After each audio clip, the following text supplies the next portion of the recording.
আমরা বাংলাদেশের মানুষ এমন অবস্থা যে যখন ঠেলায় পড়ি তখন বলি আল্লাহ, কি পড়ি যখন ঠেলায় পড়ি তখন বলি আল্লাহ, যেই আমি কি করলাম ভালো তখন আর কি নাই, আর আল্লাহর নাম নাই। আপনি মনে করেন সেই আদমদিঘি থেকে, কোথায় থেকে, আদমদিঘি থেকে আপনি আসতেছেন একাই পথ, কি পথ, কেউ নাই আপনার সঙ্গে, মানুষও নাই, গাড়িও নাই, লাইটও নাই, বাতিও নাই, কোনো কিচ্ছু নাই।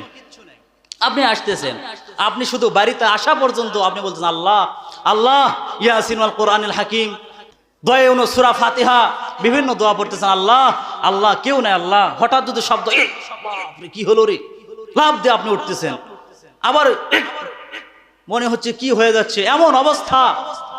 তাহলে দেখেন ওই লোকটা কি করতেছে, আসতেছে আর বলতেছে আল্লাহ আল্লাহ। যেই মাত্র বাড়িতে ঢুকছে, ঢোকার পরে বলতেছে আহারে বাঁচলাম বিবিরে, একটুর জন্য বাঁচলাম। তখন কি, তখন বাড়িতে ঢোকার পরে কিন্তু কি বলতেছে না, আর আল্লাহ বলতেছে না। ওই সময় কি আল্লাহ শেষ। আল্লাহ রাস্তায় যারা জীবন দেয়, আল্লাহ বলতেছে ওয়ালা তাকুলু লিমান ইয়াকতালু ফি সাবিলিল্লাহি আমওয়াতুন বাল আহইয়াউ ওয়ালাকিন লা তাশউরুন।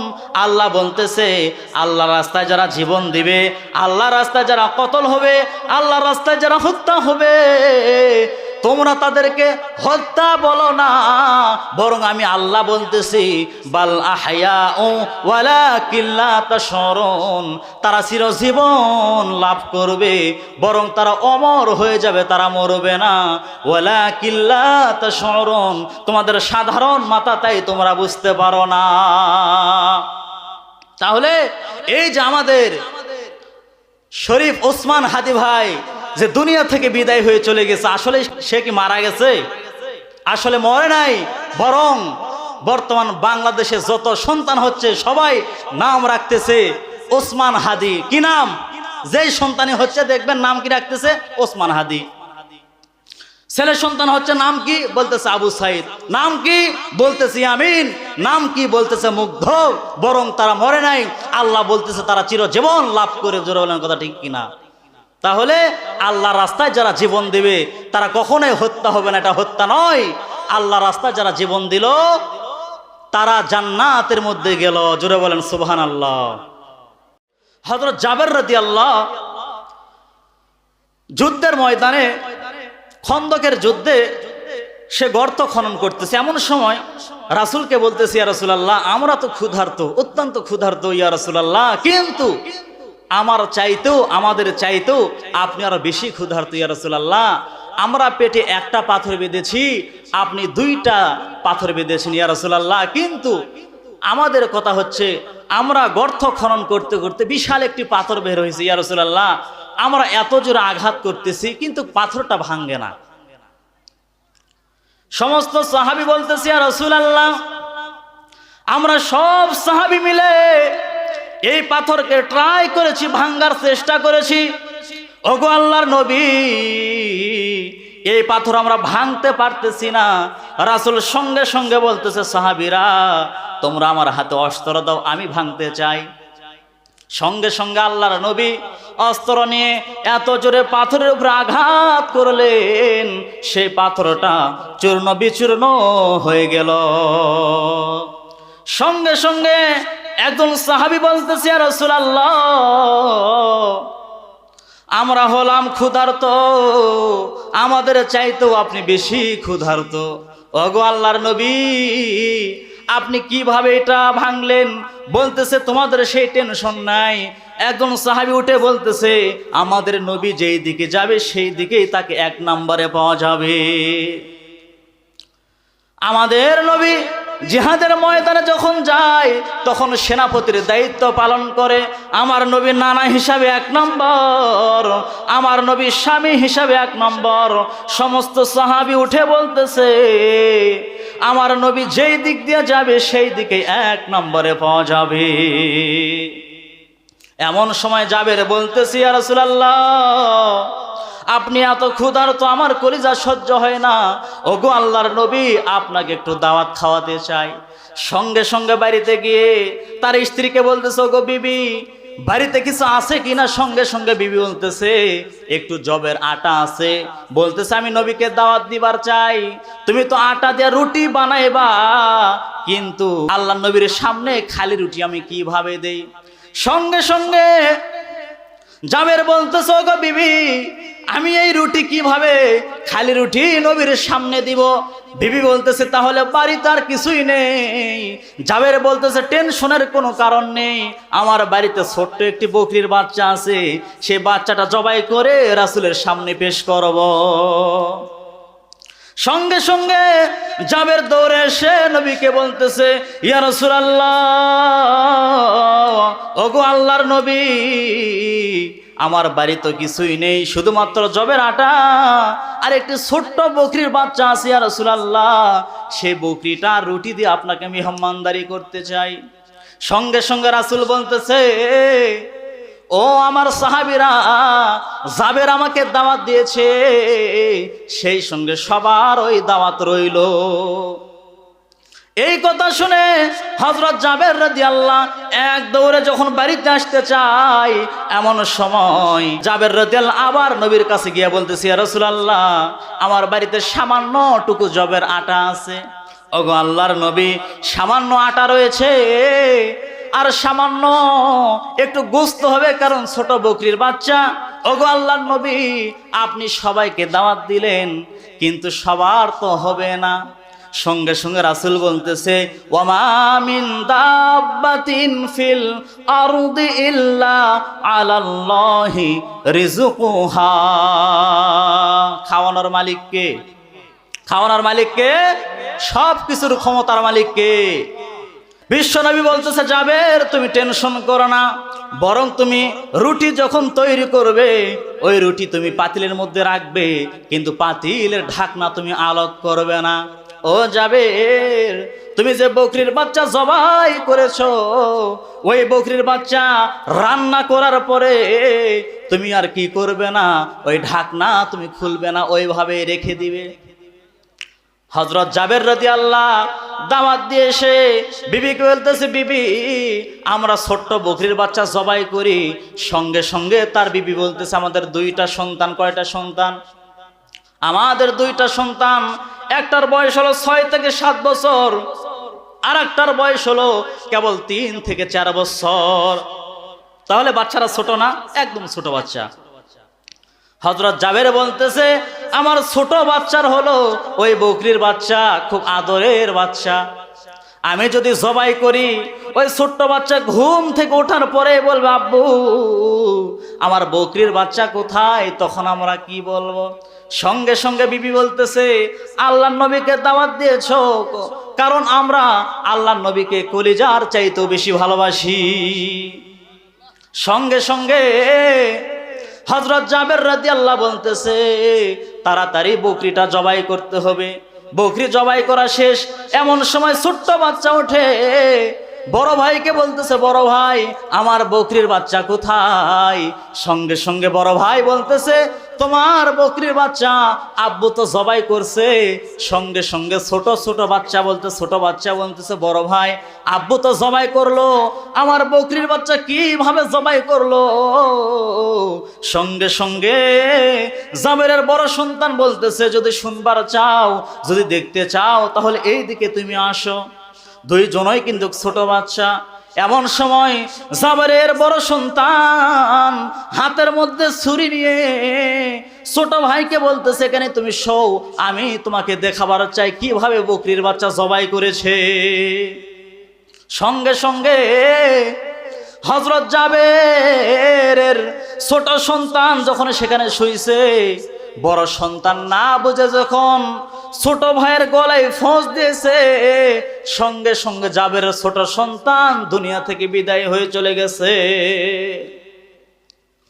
এমন সময় হযরত জাবের বাহিরে এসে দেখতেছে তার ছোট্ট সোনামণি ময়না পাখির নিথর দেহ বাহিরে পড়ে আছে। এমন সময় জাবের বলতেছে এইটা কেমনে হলো? এইটা কেমনে হলো? তার সোনার টুকরার সন্তানের লাশটা বুকের মধ্যে নিয়ে বিবিকে বলতেছে, বিবি এমন একটি ঘটনা ঘটেছে, আমার কলিজা সহ্য পাচ্ছে না, তারপরও সহ্য করতে হবে, কারণ আল্লাহর নবীকে আমি দাওয়াত দিয়েছি, জীবনের প্রথম আল্লাহর নবী আমার বাড়িতে আসবে। সঙ্গে সঙ্গে বিবি বলতেছে, স্বামী এমন কি হয়েছে? বলতেছে, আমাদের সন্তান তো এইভাবে মরুভূমির মধ্যে পড়ে আছে। সঙ্গে সঙ্গে বিবি কান্না করতেছে। এমন সময় জাবের বলতেছে, এইভাবে কান্না করো না, কারণ ইন্নাল্লাহা মা'আস সাবিরিন, ধৈর্যশীলদের সঙ্গে কে আছে? আল্লাহ আছে। সঙ্গে সঙ্গে জাবের বলতেছে, এইভাবে কান্না করার কোনো দরকার নাই, তুমি বরং চুপ থাকো, নবী যদি এসে দেখে তুমি কান্না করতেছো, আল্লাহ নবী অনেক কষ্ট পাবে যে জাবের এইরকম ভাবে ঘটনা ঘটেছে, তারপরও তুমি আমার দাওয়াত দিছো কেন? সঙ্গে সঙ্গে জাবের বলতেছে, বিবি বাড়ির পাশে, বাড়ির ওই পারে উঠান আছে, তুমি এক কাজ করো, কম্বল দিয়ে ঢেকে এই সন্তানকে তুমি থুয়ে আসো। তাহলে দেখেন আল্লাহ নবীর ভিতরে আল্লাহ নবীর প্রেম জাবেরের কলিজার মধ্যে কেমন। ছোট্ট সন্তান দুনিয়া থেকে বিদায় হয়ে চলে গেছে, তারপরেও রাসূলকে দাওয়াত দিয়েছে, বলতেছে আল্লাহ নবী জানে কিছুই জানে না, বরং তুমি ওই লাশটাকে চাদর দিয়ে বাড়ির পিছনে রাখো। আপনারা বলেন তো, জাবের কি তার সন্তানকে চাদর দিয়ে ঢাকতেছে নাকি তার কলিজার মধ্যে চাপা দিচ্ছে? তার কলিজার মধ্যে কিন্তু চাপা দিচ্ছে। জোরে বলেন কথা ঠিক কিনা? কিন্তু তার আশা আল্লাহ নবী জীবনে আমার বাড়িতে আসেনি, নবী আমার বাড়িতে আসবে এইটা প্রকাশ করা যাবে না। সঙ্গে সঙ্গে জাবের ভাবতেছে, আমার ছোট্ট সন্তান সোনামণি দুনিয়া থেকে বিদায় হয়ে চলে গেল, আমার বড় সন্তান কোন জায়গায় গেল? এমন সময় ডাকতেছে আর বলতেছে, আব্দুল্লাহ, ও বাবা তুমি কোথায়? বাবা আব্দুল্লাহ তুমি আসো।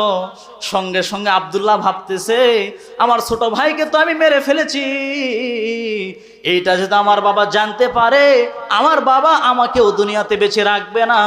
সঙ্গে সঙ্গে জাবের যখন মদিনার মরুভূমিতে ঘুরতেছে, এমন সময় ওই জাবেরের বড় সন্তান লম্বা একটু খেজুর গাছ পেয়েছে, ওই খেজুর গাছের উপরে মাথায় চড়ে গেছে। এমন সময় জাবের ডাকতেছে, তার সন্তান কথা শোনে না, জাবের ডাকতেছে, তার সন্তান কথা শুনতেছে, কিন্তু গাছ থেকে নামতেছে না, জানে যদি নামি তাহলে আমার বাবা তার মতন আমাকেও মেরে ফেলবে, আমাকে আমার বাবা ছাড়বে না। সঙ্গে সঙ্গে জাবের যে মাত্র মুখ ঘুরাইছে, এমন সময় জাবেরের বড় সন্তান ভাবতেছে, আমি যদি এইভাবে গাছের উপর থাকি, আমার যদি আমার বাবা আসে আর গাছের উপরে যদি আমাকে দেখতে পায়, তাহলে আমার বাবা আমাকে বেঁচে রাখবে না।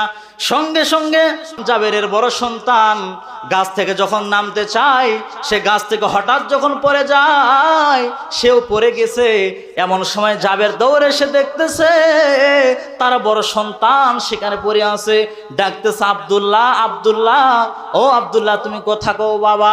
কোলের মধ্যে নিয়ে দেখতেছে আব্দুল্লাহ ও দুনিয়া থেকে বিদায় হয়ে চলে গেছে। সঙ্গে সঙ্গে আল্লাহ নবী এমন সময় রওনা দিবে, এই সময় জাবের আল্লাহ নবীকে দেখতে পাচ্ছে আসতেছে, ওই বড় সন্তানকে নিয়ে এক দৌড়ে বিবির কাছে গিয়ে বলতেছে, বিবি তুমি যেন মন খারাপ করো না, আমি আগেই বলতেছি তুমি যেন মন খারাপ করো না, আল্লাহ হয়তোবা আমাদেরকে বড় ধরনের পরীক্ষা করতেছে। ও বিবি, আমাদের ছোট্ট সন্তান সোনামণি দুনিয়া থেকে বিদায় হয়ে চলে গেছে। ও বিবি, আর এই যে বড় সন্তান নিয়ে এসেছি, সেও দুনিয়া থেকে বিদায় হয়ে চলে গেছে। সঙ্গে সঙ্গে তার বিবি হাউমাউ করে কান্না করতেছে, বলতেছে এত জোরে কান্না করো না, নবীকে আমি দেখতে পেয়েছি, আল্লাহ নবী আসতেছে। ও বিবি তুমি কান্না করো না। সঙ্গে সঙ্গে জাবের বলতেছে, আমাদের ছোট সন্তানকে যেখানে তুমি চাদর দিয়ে ঢেকে রেখেছো, ওইখানে এই বড় সন্তানকেও তুমি ঢেকে রাখো। সঙ্গে সঙ্গে জাবের রাদিয়াল্লাহু বাইরে এসে দেখতেছে আল্লাহ নবী একেবারে নিকটে চলে এসেছে। বলতেছে, ওগো আল্লাহ নবী, আহলান সাহালান, আসেন আপনি আসেন, আপনার জন্যে আমরা অপেক্ষা করতেছি। যেই মাত্র আল্লাহ নবী আসছে, আসার পরে সমস্ত সাহাবীদেরকে ঘরের মধ্যে তো জায়গা হয় না, আমাদের মতন কি সেই সময় বিল্ডিং ছিল নাকি? ওই সময় ওই রকম ঘরে আল্লাহ নবীকে বসতে দিয়েছে। কিছু সাহাবী ঘরের মধ্যে নবী সহ বসেছে, আর সমস্ত সাহাবী বাহিরে বসে আছে। এমন সময় আল্লাহ নবী বলতেছে, জাবের, আমি যে তোমাকে ওই যে বলেছিলাম রুটি তৈরি করবা, তবে ঢাকনা তুমি আলোক করবা না। আমি তোমাকে বলেছিলাম খাসির গোশত রান্না করবা, তবে তুমি ঢাকনা আলোক করবা না। সঙ্গে সঙ্গে জাবের বলতেছি, ইয়া রাসূলুল্লাহ, আপনার কথা মতন আমি রেখেছি, আমি ঢাকনা আলোক করি নাই, ওইভাবে আমি রেখে দিয়েছি। সঙ্গে সঙ্গে আল্লাহ নবী ওই ঢাকনা আলোক করে একটু তার লালা ওই রুটির মধ্যে দিল, গোস্তের মধ্যে একটু নবীর থুতু মুবারক দিয়ে দিল। আল্লাহ নবী বলতেছে, জাবের, ওইটা না দেখে এক সাইড থেকে তুমি পরিবেশন শুরু করে দাও। আল্লাহ নবী যখন ঘরের মধ্যে বসলো, জাবের সবাইকে পরিবেশন করতেছে। এমন সময় জিবরাইল এসে বলতেছে, গো আল্লাহ নবী, আপনি জাবেরকে বলেন জাবেরের দুইটা সন্তান রয়েছে, ওই দুইটা সন্তানকে নিয়ে আপনি একসঙ্গে খাবার খাবেন। সঙ্গে সঙ্গে আল্লাহ নবী বলতেছে, জাবের, তোমার দুইটা সন্তান রয়েছে, আমি জানতাম না, কেবলমাত্র আমি জানতে পারলাম তোমার নাকি দুইটা সন্তান রয়েছে। ও জাবের, তোমার দুইটা সন্তানকে ডাক দাও। এমন সময় জাবের বলতেছে, ইয়া রাসূলুল্লাহ, আমার সন্তানগুলো খেলাধুলা করতেছে, আপনি খাবার খাচ্ছেন, আপনি খাবার শুরু করেন, আপনি তাদেরকে ডাকার দরকার নাই। ওগো আল্লাহর নবী, তারা এখানে আসলে আপনাকে ডিস্টার্ব করবে। সঙ্গে সঙ্গে রাসূল বলতেছে, ছোট বাচ্চাদের আমি অত্যন্ত ভালোবাসি। ও জাবের, তোমার দুইটা সন্তানকে আমার কাছে নিয়ে আসো, কারণ আমি ছোট বাচ্চাদেরকে পছন্দ করি, আমি ছোট বাচ্চাদেরকে ভালোবাসি। জিবরাইল বলতেছে, ইয়া রাসূলুল্লাহ, এইভাবে হবে না, আপনি জাবেরকে দরকার হয় ধমক দেন। কি দেন? ওগো আল্লাহর নবী, আপনি জাবেরকে ধমক দেন, আপনি ধমক দিয়ে বলেন তোমার দুইটা সন্তান কোথায়। সঙ্গে সঙ্গে রাসূল বলতেছে, এই জাবের, সত্যি করে বলো তোমার দুইটা সন্তান কোথায়। জাবের আবার বলতেছে, ইয়া রাসূলুল্লাহ, আমার দুইটা সন্তান অত্যন্ত দুষ্ট, অত্যন্ত দুষ্ট, এই জন্য আমি তাদেরকে সাই বুদ্ধিতে অন্য জায়গায় পাঠায়া দিছি। ওগো আল্লাহর নবী, আপনার কাছে যদি থাকে আপনাকে ডিস্টার্ব করবে, আপনার কষ্ট হবে। রাসূল বলতেছে, জাবের, সত্যি করে বলো তোমার দুইটা সন্তান কোথায়। সঙ্গে সঙ্গে আল্লাহর নবী বলতেছে, জাবের, ঘরের পিছন থেকে কে কান্না করতেছে, কার কান্নার আওয়াজ শোনা যায়। সঙ্গে সঙ্গে জাবের বলতেছে, ইয়া রাসূলুল্লাহ, আপনি যেহেতু ছাড়বেন না, আপনাকে আল্লাহ তাআলা ওহীর মাধ্যমে জানাইছে, আমরা বুঝতে পেরেছি। ওগো আল্লাহর নবী, আপনার কাছে আর আমি গোপন করব না। ওগো আল্লাহর নবী, আমার দুইটা সন্তান এইভাবে দুনিয়া থেকে বিদায় হয়ে চলে গেছে। ওগো আল্লাহর নবী, আপনি আসেন। সঙ্গে সঙ্গে নবীকে সঙ্গে নিয়ে হযরত জাবের ঘরের পিছনে যাওয়ার পরে দেখতেছে তার দুইটা সোনামণি, সোনার টুকরা, তার দুইটা সোনার টুকরা সন্তানের লাশ চাদর দিয়ে ঢেকে রাখছে। এমন সময় নবী বলতেছে, চাদরটা টান দাও। যেই মাত্র চাদর টান দিয়েছে, নবী বলতেছে, জাবের, তুমি বাবা ঠিকই আছে, কিন্তু এত নিষ্ঠুর বাবা আমি কোনোদিন দেখি নাই।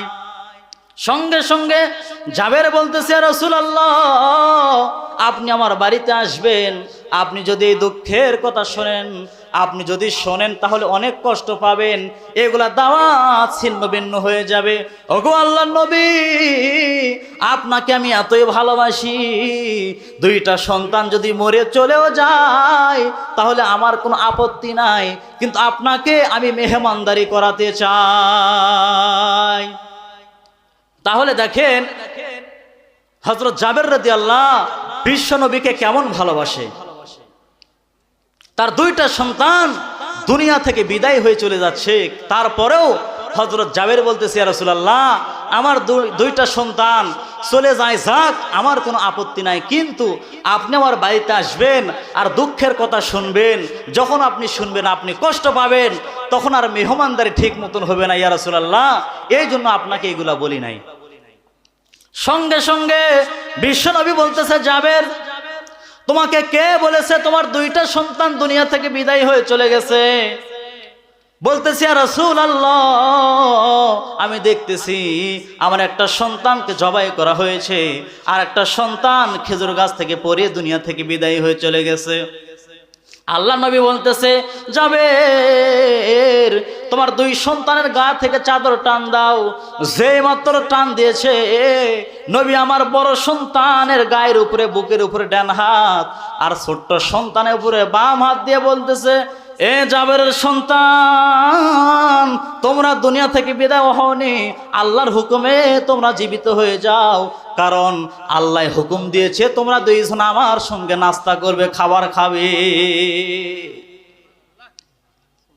এ জাবেরের সন্তান, তোমরা দুইজন ওঠো, আল্লাহর হুকুম, তোমরা দুইজন ওঠো, তোমরা দুইজন উঠে আমার সঙ্গে খাবার খাবে। সঙ্গে সঙ্গে ওই জাবের দুইটা সন্তান উঠে, এক ভাই নবীর ডান গালে চুমা দেয়, আর এক ভাই নবীর বাম গালে চুমা দেয়।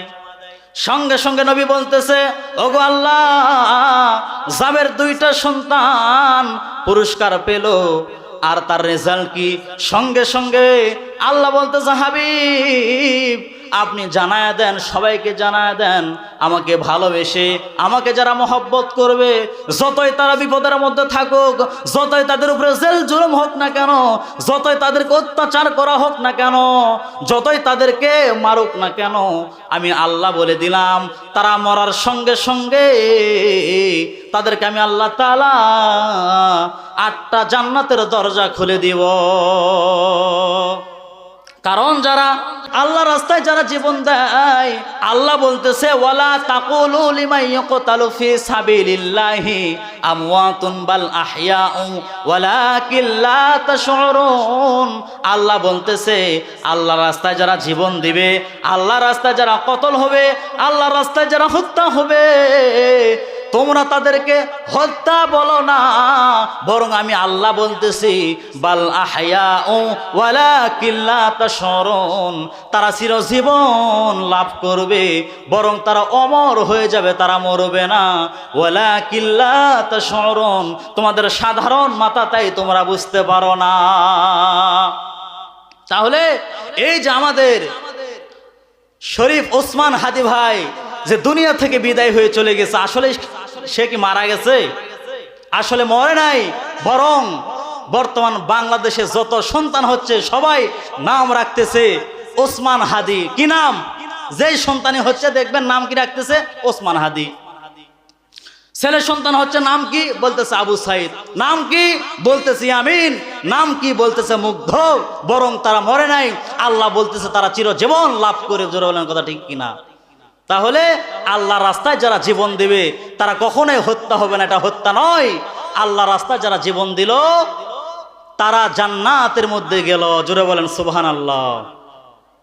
তাহলে আমি যেটা বলতেছি, ইয়া আইয়ুহাল্লাযীনা আমানুত্তাকুল্লাহ হাক্কা তুকাতিহি ওয়ালা তামুতুন্না ইল্লা ওয়া আনতুম মুসলিমুন। তাহলে কয় বিষয় গেল? 2 বিষয় গেল। তাহলে আরেকটা বিষয় হলো হাক্কা তুকাতিহি, ভয় করার মতন কি করা লাগবে? ভয় করতে হবে। আমরা যখন মসজিদের মধ্যে ঢুকি ওই সময় আমরা কি করি? আল্লাহ রাব্বুল আলামিনকে বেশি বেশি স্মরণ করি, তাই না? যখন আমরা মসজিদ থেকে বাহির হয়ে যাই তখন আপাতত কি কিছুক্ষণের জন্য আল্লাহকে ভুলে যাই। ফজরের সময় গেলাম, নামাজ পড়লাম, ইবাদত করলাম, আবার যখন বাহির হলাম তখন আর কি নাই, আর খেয়াল নাই। আবার যখন জোহরের আজান দিল তখন এই জোহরের নামাজ পড়া লাগবে, ওই সময় কি করে? মসজিদের মধ্যে যায়, আল্লাহকে স্মরণ করে। তাহলে এইটা কি ভয়? আমাদের অন্তরের ভিতরে সব সময় আল্লাহ রাব্বুল আলামিনের কি থাকতে হবে? ভয় থাকতে হবে। কই আমার কোনো টেনশন নাই, আমি মৃত্যুকে ভয় করি না। কি করি না? আমার কোনো টেনশন নাই, আমার কোনো ভয় নাই। তাহলে আমাদেরকে বুঝতে হবে আমরা দুনিয়া থেকে বিদায় হবই হব, কারণ আমাদেরকে একদিন কি করা লাগবে? যাওয়া লাগবে। হুমকি দিচ্ছে, বগুড়া থেকে এসে 10 মিনিটের মধ্যে তোমাকে আমি সাইজ করব। কয় মিনিট? 10 মিনিটের মধ্যে তোমাকে সাইজ করব। এই হুমকি দিয়ে কেবল রাস্তায় উঠতেছে তেমাতা তিন মাথা, এই দিক থেকে উঠতেছে, দুই দিক থেকে ভুটভুটি এসে এমন ভাবে মারছে একেবারে কি ছয় ভাঙ্গা। কয় ভাঙ্গা? ছয় ভাঙ্গা। কেবল কি করছে বলতেছে 10 মিনিটের মধ্যে তোমাকে সাইজ করব। ছয় ভাঙ্গা হয়ে হাসপাতালের মধ্যে গিয়ে কি আছে একেবারে এমন ভাবে ব্যান্ডেজ করেছে রোবটের মতন হয়ে গেছে। কিসের মতন? একেবারে রোবটের মতন শুয়ে আছে। যেই বেচারাকে হুমকি দিছে তোমাকে 10 মিনিটের মধ্যে সাইজ করব, সে আবার শুনতে পেয়ে 250 গ্রাম আঙ্গুর নিছে। কতটি? 250 গ্রাম আঙ্গুর নিয়ে সেই ব্যক্তির কাছে গিয়ে বলতেছে, ভাইজান আমাকে তো তুমি হুমকি দিলা 10 মিনিটের মধ্যে সাইজ করবা, ক্ষমতার মালিক কে? বলতেছে আল্লাহ। কি বলতেছে? বলতেছে আল্লাহ। বলতেছে আগে কোথায় ছিলা? বলতে বুঝতে পারি নাই। ওই বলতেছে আর আঙ্গুর খালি মুখের মধ্যে শিলা দিচ্ছে, খা। ওই তো রোবটের মতন কি ক্যাথ হইয়া পড়ে আছে, কিছুই করার পারতেছে না। এটা আসলে কি নয়? আল্লাহর ভয় নয়। কারণ আগে কিন্তু কি করছে? হুমকি দিছে। যেই মাত্র হাসপাতালের মধ্যে গেছে বলতেছে সমস্ত ক্ষমতার মালিক আল্লাহ। কারণ আমরা বাংলাদেশের মানুষ এমন অবস্থা যে যখন ঠেলায় পড়ি তখন বলি আল্লাহ। কি পড়ি? যখন ঠেলায় পড়ি তখন বলি আল্লাহ। যেই আমি কি করলাম ভালো, তখন আর কি নাই? আর আল্লাহর নাম নাই। আপনি মনে করেন সেই আদমদিঘি থেকে, কোথায় থেকে? আদমদিঘি থেকে আপনি আসতেছেন একাই পথ। কি পথ? কেউ নাই আপনার সঙ্গে, মানুষও নাই, গাড়িও নাই, লাইটও নাই, বাতিও নাই, কোনো কিচ্ছু নাই। আপনি আসতেছেন, আপনি শুধু বাড়িতে আসা পর্যন্ত আপনি বলছেন আল্লাহ আল্লাহ, ইয়াসিন ওয়াল কোরআনিল হাকিম। হ্যাঁ, বিভিন্ন দোয়া আপনি পড়তেছেন, দোয়া সূরা ফাতিহা, বিভিন্ন দোয়া পড়তেছেন। আল্লাহ আল্লাহ, কেউ নাই আল্লাহ। হঠাৎ যদি শব্দ, কি হলো রে, লাভ দিয়ে আপনি উঠতেছেন। আবার মনে হচ্ছে কি হয়ে যাচ্ছে, এমন অবস্থা। তাহলে দেখেন ওই লোকটা কি করতেছে? আসতেছে আর বলতেছে আল্লাহ আল্লাহ। যেই মাত্র বাড়িতে ঢুকছে, ঢোকার পরে বলতেছে আহারে বাঁচলাম বিবিরে, একটুর জন্য বাঁচলাম। তখন কি? তখন বাড়িতে ঢোকার পরে কিন্তু কি বলতেছে না আর আল্লাহ বলতেছে না। ওই সময় কি আল্লাহ শেষ, বাড়িতে ঢুকলো সঙ্গে সঙ্গে বলতেছে আল্লাহ আমাকে কি করলো? বাঁচালো। এই কথা বলতেছে না, এই কথা বলতেছে না, বলতেছে বিবি আমি বাঁচলাম রে। সঙ্গে সঙ্গে সে খালাস। তাহলে এইটা ভয় নয়, হাক্কা তুকাতিহি, যথাযথ ভয় করতে হবে। সব সময় আল্লাহ রাব্বুল আলামিনকে ভয় করতে হবে। যে কথা আমি বললাম, যদি কোনো ভুল ভ্রান্তি হয়ে থাকে আল্লাহর হস্তে আমাকে মাফ করে দিবেন। যে কথাগুলো বললাম আল্লাহ রাব্বুল আলামিন আমাকে আপনাকে সবাইকে আমল করার তৌফিক দান করুন। ওয়া আখির দাওয়ান আনিল হামদুলিল্লাহি রাব্বিল আলামিন। আসসালামু আলাইকুম ওয়া রাহমাতুল্লাহি ওয়া বারাকাতুহু।